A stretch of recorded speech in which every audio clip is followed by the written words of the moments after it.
Petit Jornal. Inteligência e irreverência em doses diárias.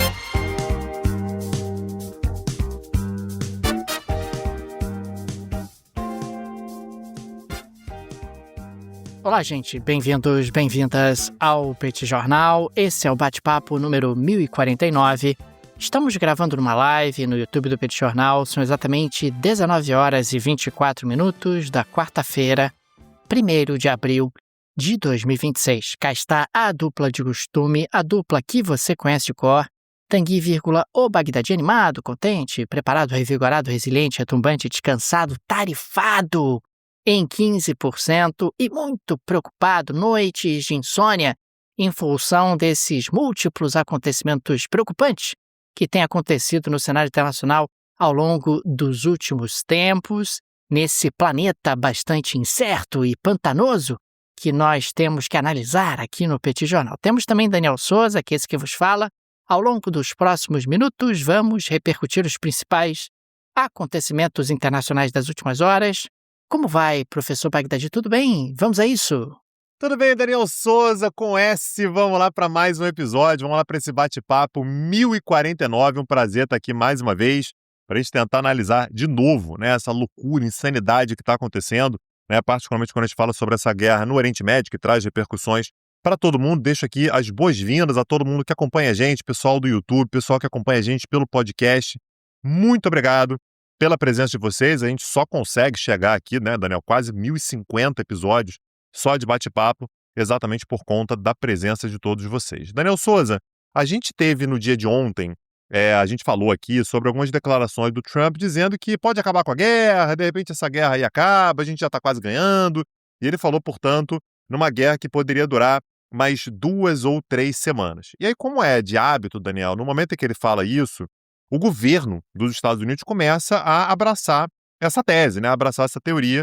E hoje a gente teve o secretário de Estado, Marco Rubio, falando numa entrevista que os Estados Unidos já conseguem ver a linha de chegada. Estamos quase vencendo a guerra, daqui a pouco a gente vai embora, daqui a pouco a gente sai dessa guerra. E aí o Trump, Daniel, inclusive ele foi além, e hoje ele falou o seguinte: os Estados Unidos podem até sair da guerra. A gente pode sair da guerra, a gente pode acabar esse negócio, ganhamos, vencemos e tal. Vou cantar vitória. Segundo ele, os objetivos fundamentais dos Estados Unidos já foram cumpridos. O Estreito de Hormuz está fechado. Mas ninguém se importa, Daniel. Isso aí não faz efeito nenhum, não tem problema. O Estreito de Hormuz está fechado. Os nossos objetivos já estão quase cumpridos. Quer evitar que o Irã tivesse uma bomba nuclear. Era acabar com o sistema lá de produção de mísseis balísticos iraniano e tal. Ele não apresentou qualquer comprovação de que objetivos seriam esses. Mas, segundo ele, Daniel, os Estados Unidos podem ir embora, mas reservam-se ao direito de voltar para ataques pontuais. Então ele está criando aqui uma nova tese, Daniel, que é: a gente vai embora, mas não é embora de forma definitiva, a gente pode voltar a qualquer momento. Mas além disso, Daniel, teve mais uma virada nessa retórica do Trump, que ele é uma retórica complicada, Daniel, porque ele vai acrescentando fatos e novas ideias e novas falas que não sei, a gente nunca sabe se são muito bem planejadas, né? Se ele pensou antes de falar aquilo. Quer dizer, a gente sabe que muitas delas ele não refletiu, ele simplesmente soltou. E hoje ele disse, Daniel, que uma vez que os aliados europeus dos Estados Unidos não estão dispostos a agirem para abrir o Estreito de Hormuz, a gente falou isso na live de ontem, né? A França disse que, olha, não tem nada a ver com isso, né? A OTAN, ela serve basicamente para segurança no Atlântico Norte. Hormuz não fica no Atlântico Norte, a gente não tem que se meter nisso. O Trump criticou duramente o Reino Unido, a Espanha, enfim, por serem países, a Itália, né, que também disse que não pretende se envolver. E ele disse hoje, Donald Trump disse hoje, que a OTAN é um tigre de papel e que, portanto, a saída dos Estados Unidos da aliança está além de qualquer reconsideração se os Estados Unidos não agirem. O que ele está dizendo, Daniel, e mais uma vez, não dá para a gente saber se ele está falando de forma pensada ou se foi mais uma frase que ele simplesmente soltou, se os europeus insistirem em não ajudar os Estados Unidos a reabrir o Estreito de Hormuz, os Estados Unidos simplesmente vão embora da região, vão voltar se for necessário e vão deixar a OTAN. Isso está longe de ser uma novidade na retórica do Trump, ele já falou sobre isso outras vezes. A gente já teve, inclusive, uma informação que foi soltada pelo John Bolton, que era o secretário o conselheiro de segurança nacional dele no seu primeiro mandato, que garantiu que se Donald Trump tivesse sido reeleito, ele já teria saído da OTAN no início do segundo mandato. Ele acabou sendo derrotado pelo Biden e agora volta à OTAN. Mas o que mais me impressiona, Daniel, é que nesse momento, quando ele solta isso, não tem ninguém muito impressionado. Então, até pouco tempo atrás, uma ação americana no Oriente Médio contaria com um monte de países da OTAN, estariam juntos, estariam apoiando, estariam dando apoio logístico e tal. E nesse momento o clima é tão diferente que os Estados Unidos falam isso e não gera nem muito impacto, Daniel. Então, Donald Trump afirma, mais uma vez, que se os Estados Unidos não receberem ajuda, e não receberão, os países europeus estão muito firmes nisso, os Estados Unidos poderão sair da OTAN e não estão nem dispostos a reconsiderarem. Algo, Daniel, que a gente vai ter que ver o que vai acontecer, mas me parece um momento histórico, né? Uma mudança que muda a estratégia de segurança dos Estados Unidos, que vem desde o início da Guerra Fria, Daniel. Agora, não é impossível, Tanguy, que o Donald Trump também recue, não leve adiante e, de alguma forma, tente reconstruir laços com a OTAN ou com seus aliados, porque me parece que implodir a OTAN é tudo o que a Rússia gostaria que acontecesse, tudo que a China gostaria que acontecesse. Aliás, a capa da revista The Economist dessa semana, inclusive, traz ali justamente a imagem do Xi Jinping e do Trump com a frase "nunca interrompa o seu adversário, o seu inimigo, quando ele está errando", fazendo referência justamente a esses movimentos erráticos do Donald Trump, que muitas vezes parecem que são absolutamente alinhados aos interesses dos adversários dos Estados Unidos e não alinhados aos interesses dos Estados Unidos. Agora, Tanguy, para a surpresa de 0 pessoas que acompanham o Petit Jornal, nós tivemos hoje o Ebrahim Azizi, que vem a ser o presidente da Comissão de Segurança Nacional do Parlamento iraniano, destacando que o Estreito de Hormuz nunca será mais como antes.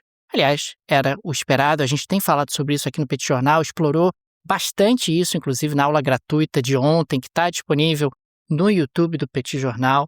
Ele falou com muita clareza o seguinte: olha, o Irã passará a cobrar pedágio permanentemente dos navios que querem passar pelo Estreito de Hormuz.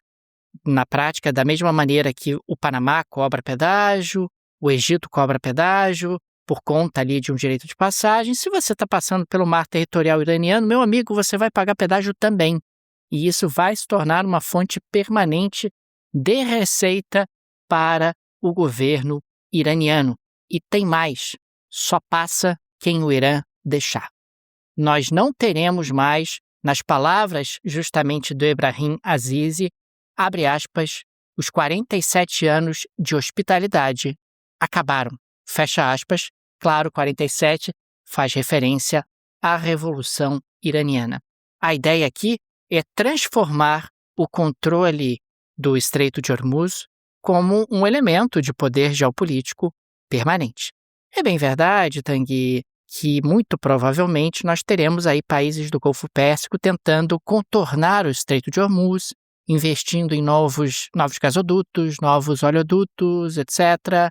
Muita gente também vai olhar para outros fornecedores de energia fora do Golfo Pérsico. É possível que o Golfo Pérsico perca um pouco de importância em termos internacionais ao longo dos próximos anos. De qualquer maneira, é muito difícil suplantar ou tornar o Golfo Pérsico irrelevante. Afinal, a gente está falando de metade das reservas mundiais de petróleo conhecidas, um petróleo de alta qualidade, de custo de extração bastante reduzido. E o cálculo do Irã acaba sendo mais ou menos o seguinte: meu amigo, você pagar aqui um pedágiozinho, custa nada, né? Petroleiro desse, grandão, cheio de combustível, altamente rentável, vou cobrar direito de passagem e só vai passar quem eu disser que pode. Esse me parece que é um gigantesco legado que já pode ser antecipado da guerra no Oriente Médio. Parabéns a Donald Trump, que agora criou uma fonte de receita permanente para o Estado iraniano depois dessa atabalhoada operação militar, dessa guerra que continua acontecendo no Oriente Médio. E só para pegar esse gancho, Daniel, a gente teve hoje um alerta do chefe da Agência Internacional de Energia, né, o Fatih Birol. Ele alertou, Daniel, que se o cenário continuar da maneira como está, e o Trump está falando que vai sair em 2 ou 3 semanas e tal, ou seja, abril também vai para o saco, e é capaz dele querer ir embora, e o Irã fala: olha, meu amigo, você me atacou aqui, minhas ações aqui continuam, o Strait de Hormuz continua fechado, da maneira como eu determinar, só vai passar quem eu quiser. E o alerta do Fatih Birol, Daniel, é que se as coisas continuarem como estão, a gente vai ter uma perda de suprimento global em abril, que vai ser o dobro da perda de março. Claro, Daniel, os recursos vão escasseando cada vez mais. Você vai começar a sentir ainda mais falta de petróleo. Então, se você tem 20% de petróleo, que é comercializado do ponto de vista marítimo internacional, que está represado ali, os países vão começar a usar reservas de emergência, vão dar um jeito e tal. Em abril, portanto, a tendência é que você tenha uma dificuldade ainda maior e aí as consequências econômicas elas são grandes, né? Até pouco tempo havia uma certa expectativa de que, de repente, as consequências econômicas elas poderiam ser de curto prazo. A gente já começa a ter um alongamento, né, das consequências econômicas. E isso mexe, Daniel, com o seu bolso, com o meu bolso, com o bolso de todo mundo. Ah, mas eu não como petróleo. Não come, mas aquilo que você come chega no mercado usando petróleo, né? Isso mexe com tudo, mexe com a economia toda. E é por isso, Daniel, que é tão importante você ter alguém do seu lado que seja capaz de te auxiliar, né, de te assessorar, uma gestora, né, maiúscula para lidar exatamente com isso. É por isso que a gente indica os nossos parceiros da Rio Claro Investimentos. Então, de olho nisso tudo, Daniel, tudo que está acontecendo, todo movimento, isso pode trazer uma série de consequências em juros, em inflação, uma série de variáveis que podem mexer com a sua capacidade de ter uma boa aposentadoria lá para frente. E a Rio Claro, ela está muito atenta para conseguir te oferecer tudo o que você precisa para ter uma aposentadoria tranquila. Fala com eles, o link está na descrição desse episódio. Aliás, Tanguy, é muito legal porque a Rio Claro Investimentos ela não tem qualquer tipo de conflito de interesse no seu trabalho, ela não é remunerada para empurrar produtos financeiros para você, produtos que muitas vezes não têm a ver com o seu perfil. Muito pelo contrário, a Rio Claro Investimentos ela trabalha exclusivamente com foco no interesse do cliente e apenas o interesse do cliente.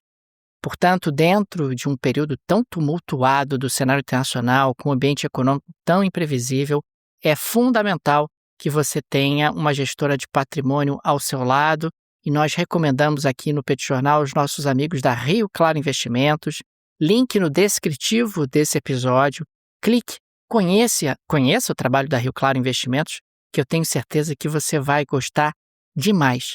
Aliás, Tanguy, falando ainda sobre a questão energética que você mencionava há pouco, me chamou a atenção que o comissário de energia da União Europeia, o Dan Jorgensen, afirmou que mesmo com a paz imediata, o que a gente não tem como garantir, os preços do petróleo não voltarão ao normal tão cedo. Aliás, a gente já falou sobre isso aqui no Petit Jornal, porque na prática, uma parte da estrutura produtiva foi danificada. Né? Você teve ataques em infraestrutura de países do Golfo Pérsico, portanto, investimentos precisam ser refeitos, isso demanda tempo, você tem que organizar fatores de produção, tem que fazer um projeto, tem que levar os materiais, para aí sim a produção a produção voltará a ser normalizada. Consequentemente, não há perspectiva do preço da energia voltar para o patamar que estava em fevereiro. Não há nenhuma perspectiva de que isso aconteça, nem no curto, nem no médio prazo. Aliás, a União Europeia está se mexendo, você tem ali uma série de propostas de associar preços de gás e eletricidade, reduzir ali o impacto da volatilidade energética, cortar impostos sobre energia, apoio direto a famílias e empresas. Ao mesmo tempo, a União Europeia considera um imposto sobre lucros extraordinários. E é interessante que boa parte dessas medidas, na prática, são uma reciclagem dos pacotes de 2022, onde você teve ali uma crise também de energia importante, uma escalada do preço do petróleo por conta da guerra entre Rússia e Ucrânia. No próprio Brasil, a gente também tem tido, claro que agora é um pouquinho diferente, mas tem tido também uma tentativa de cortar impostos para que o preço dos combustíveis não diminua tanto, ou melhor, não suba tanto como tem subido. E no dia de hoje, inclusive, a Petrobras anunciou aqui no Brasil que reajustou o querosene de aviação em mais de 50% por conta justamente da crise no Golfo Pérsico e dos desdobramentos no preço do petróleo. Tanguy, mesmo que a guerra termine hoje, mesmo que o Donald Trump anuncie na televisão, lá no seu pronunciamento, acabou a guerra, estou voltando para casa, venci a guerra. Mesmo assim, a energia não volta para o patamar anterior, ou pelo menos não volta imediatamente, vai demorar um pouco mais de tempo.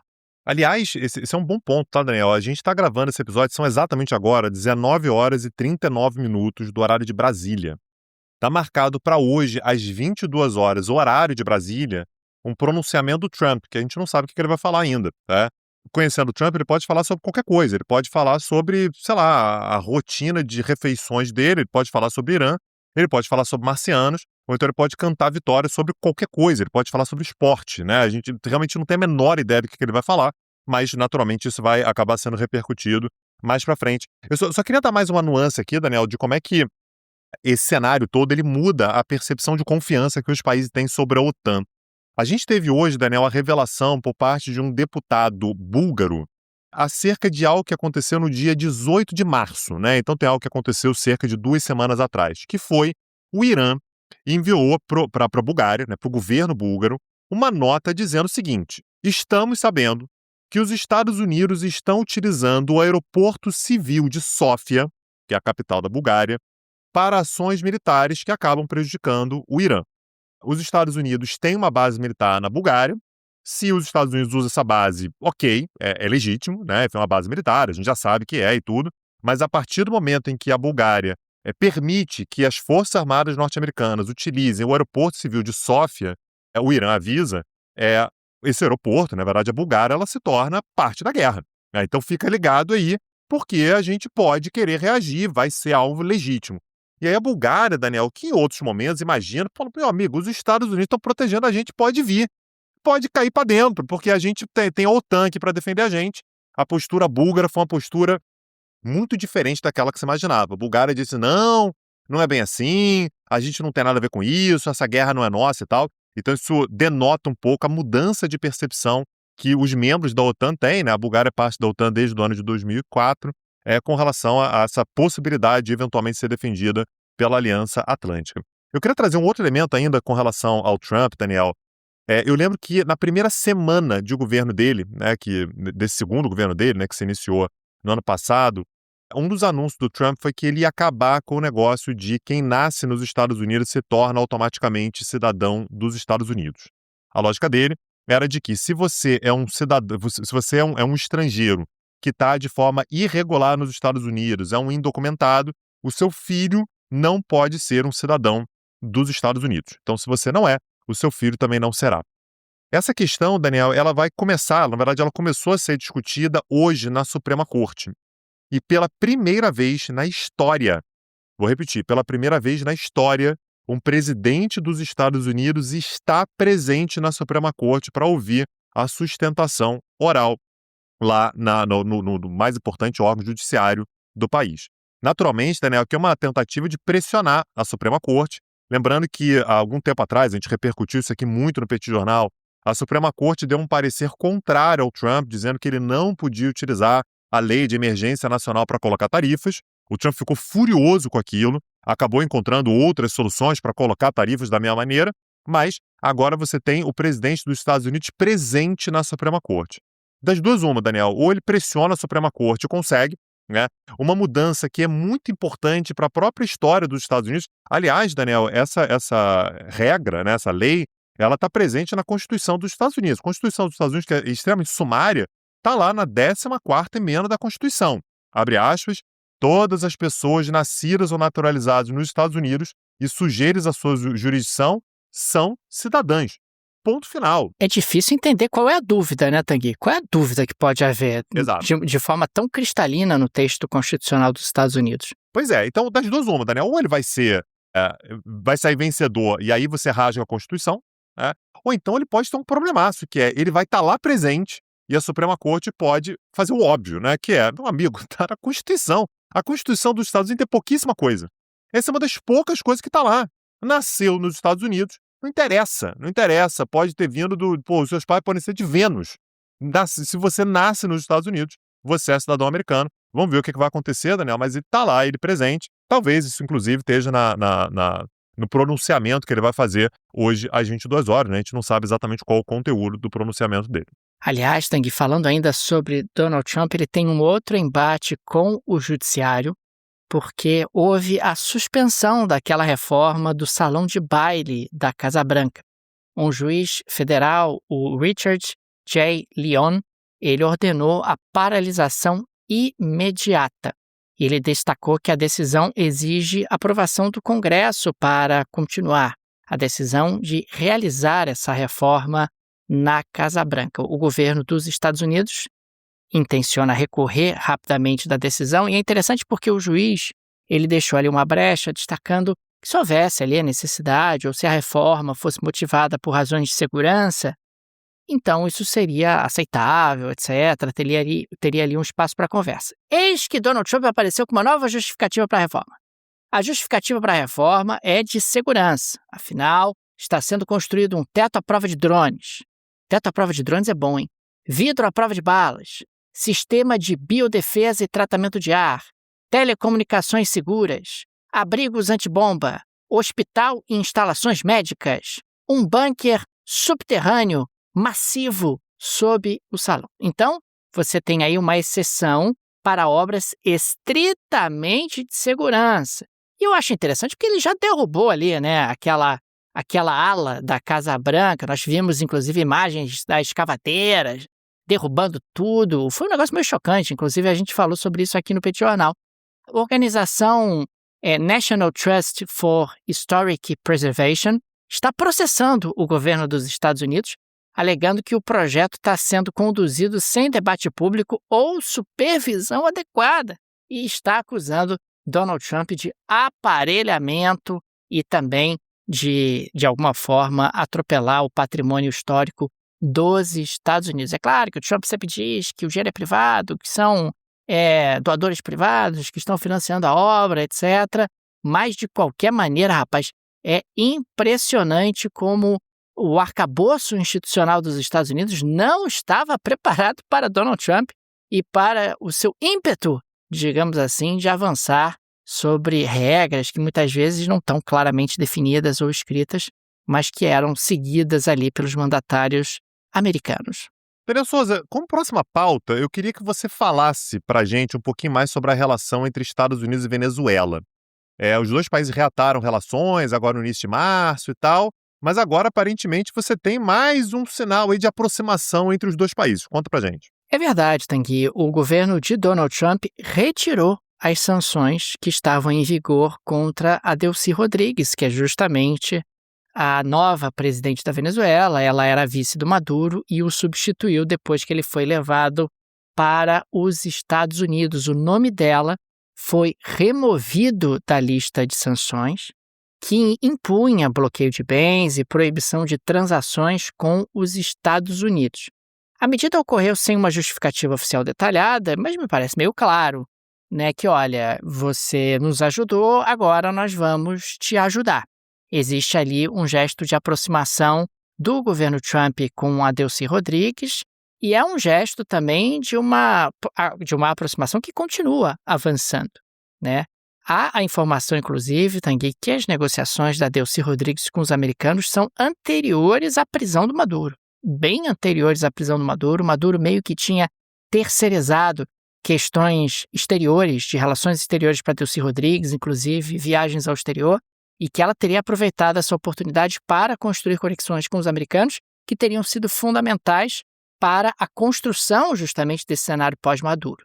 E agora ela acaba colhendo mais um avanço desse diálogo com a remoção do seu nome da lista de sanções impostas pelos Estados Unidos. E ela foi preparando terreno também, né, Daniel? Ela afastou, por exemplo, o Vladimir Padrino, que já era ministro, né, da defesa da Venezuela há mais de 10 anos.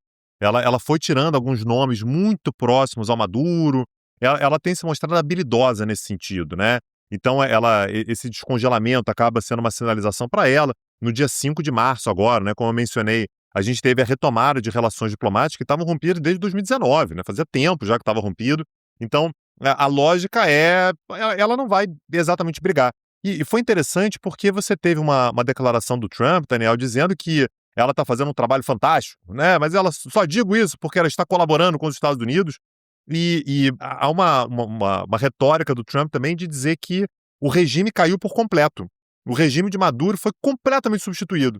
quando na verdade isso é uma meia-verdade, né? Na verdade, você tirou o Maduro, a estrutura se manteve e a Delcy Rodrigues está fazendo ajustes dentro dessa estrutura. Agora, no momento no qual você tem uma pressão sobre o valor do petróleo, e a Venezuela tem uma quantidade insana de petróleo. É um petróleo que é mais caro de ser produzido, é verdade, mas ainda assim, a partir do momento que são empresas americanas que estão produzindo, estão administrando o petróleo venezuelano, você acaba tendo uma facilidade maior, que você vai colocar mais petróleo em circulação. Isso ajuda, portanto, também os objetivos dos Estados Unidos. Me parece que a lógica dele eu consigo brigar com várias pessoas, mas com a Delcy Rodrigues eu não preciso brigar. Se ela está disposta a fazer concessões para mim, ótimo. A Delcy Rodrigues vai acabar sendo aliada dos Estados Unidos. Daniel Souza, eu queria uma geleia da Shakira. E eu sei que a de hoje é especial porque envolve 2 países e que tiveram uma interação curiosa aí. Conta pra gente, Daniel. A geleia da Shakira de hoje, Tanguy, ela é fantástica. Emmanuel Macron, sempre ele, resolveu visitar a primeira-ministra do Japão. E aí os dois têm ali um encontro muito harmônico, trocam afagos, etc.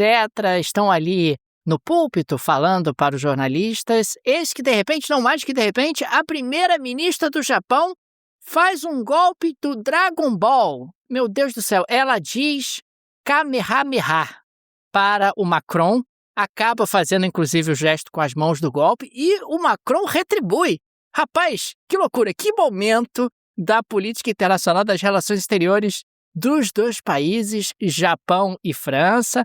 A reunião aparentemente foi muito produtiva mesmo, eles tiveram a assinatura de declaração conjunta com foco em defesa, tecnologia, coordenação em crises internacionais, exercícios militares conjuntos, etc. Também envolveu ali terras raras e minerais críticos. Mas foi curioso, Tanguy.